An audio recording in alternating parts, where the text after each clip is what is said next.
Pathfinder, Wrath of the Righteous is an RPG made by Owlcat Games. Now, Pathfinder itself is a D&D spin-off that's had a good degree of its own success, and this adventure, as far as I'm aware, is basically an RPG conversion of the tabletop adventure of the same name.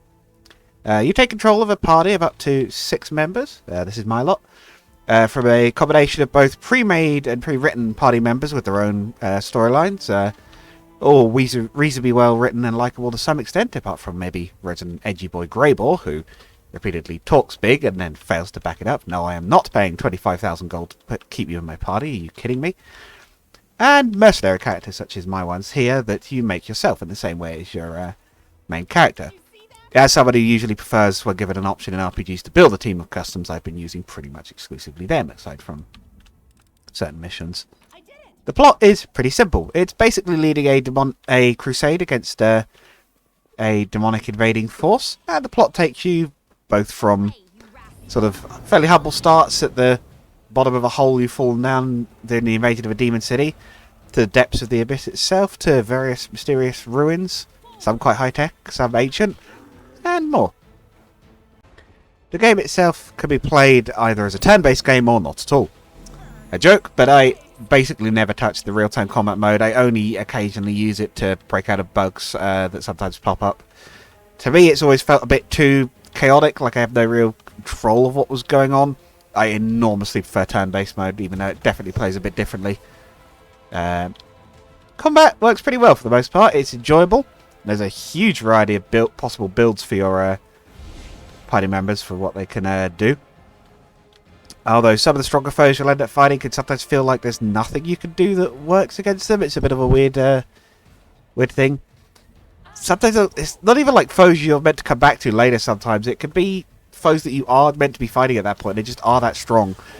We're talking like armor classes in like the 70s and resistances in like the high 40s, 50s.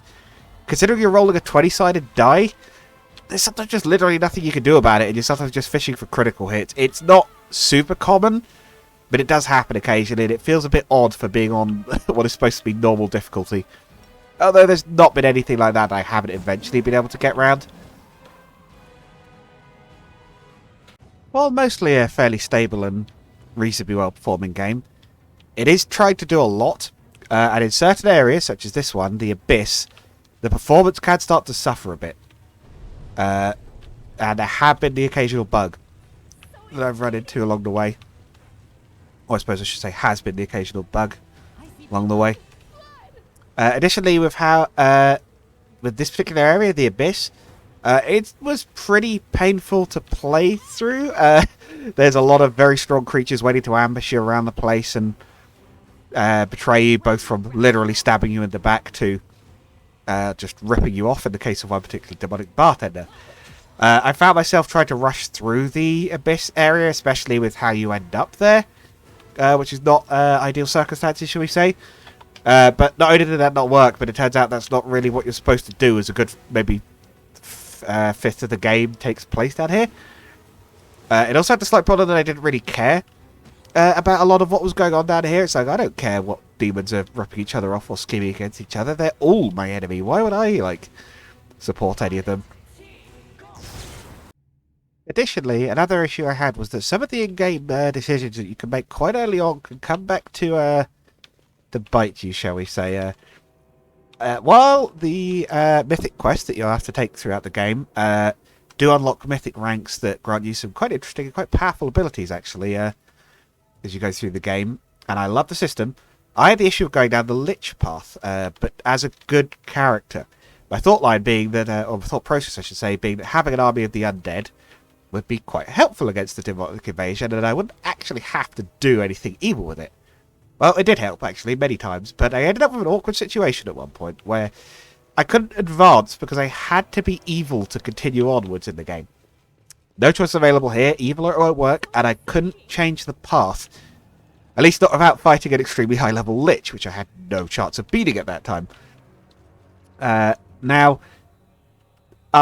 This wouldn't have been so much of a problem here, but my character was slap bang at the middle of good alignment, and I'd already finished 90% of the other quests in the area, because I didn't know at the time that the only way to progress was to finish this particular quest. So I ended up basically with almost no way to actually change my alignment. And I had to ultimately do the most evil thing I could possibly think of. Respecking my character. Yeah, I didn't actually have to do anything evil. I just slightly remade my character and boom, problem was solved. I'm evil now, apparently. No actual evil done or anything. All of this had the additional problem as well of once I finished this mythic quest, there was a 1 month wait in game. While something in the plot happened. Now, this wouldn't have been a problem, but as mentioned, I'd already completed a lot of the quests, and while the time would have progressed as things went along, well, I was kind of stuck. So basically, I had to kill time for a while, and it wasn't stellar. I've also heard that some of the character subclasses have bugs, or issues that are not very useful in this campaign, because the types of foes they are meant to fight aren't really in this campaign very much. I'll mostly summarise this issue by saying that if you get bonuses that are against demons, they're going to be a heck of a lot more useful than any other bonus along those lines against a specific foe. However, despite some flaws and the odd bug and whatnot, this is still a very good game. It really does a good job of making you feel like you're off on an adventure, and there's a huge amount of possibility for character building. Personally, I cannot wait to finish my first run, which I believe I'm about 4/5 of the way through the game at this point, and go back and do it again with a new party and new builds and make some new choices and do different quest things. There really is a lot to discover, and while some of the bosses, as mentioned, can feel indestructible, it can feel like nothing's working against them to some extent, when you finally do beat them, it really feels like a great thing.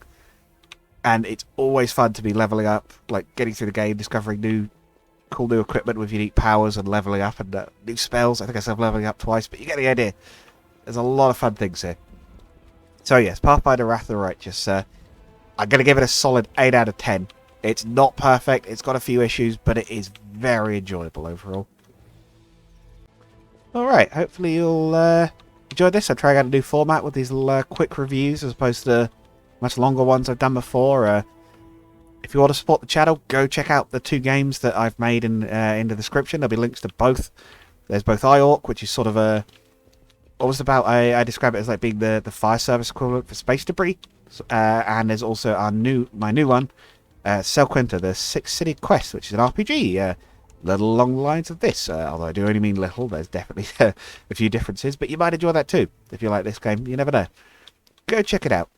And until next time.